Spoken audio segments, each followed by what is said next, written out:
Ingat nak pergi masjid 6,000 orang. Dak wish sekarang. UIA Gombok. Petang malam tu nak kuliah. Tengah hari tu siapa mesej. Tak benar guna masjid. Faham? Pasal masjid mana tu tak ada orang nak guna. Jadi tak benar lah.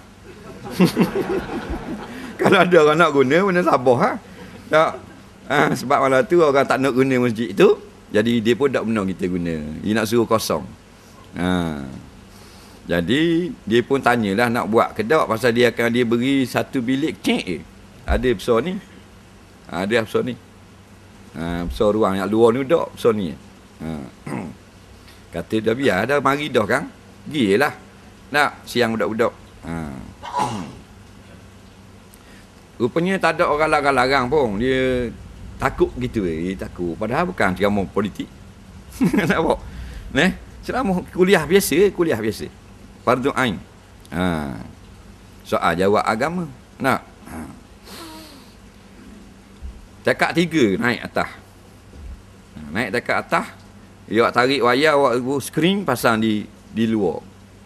Rupanya orang ramai juga. Dia pakat tahu. Jadi macam ceramah dana dah. Jadi macam ceramah tu. Mana-mana ada orang duduk, mana-mana orang tak nampak.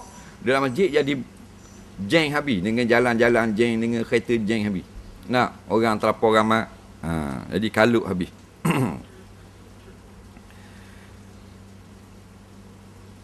Tak boleh salah ke dia ke?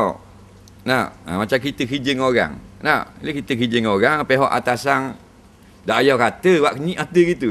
Bakal takut dah kita. Nak, itu kerja dengan orang.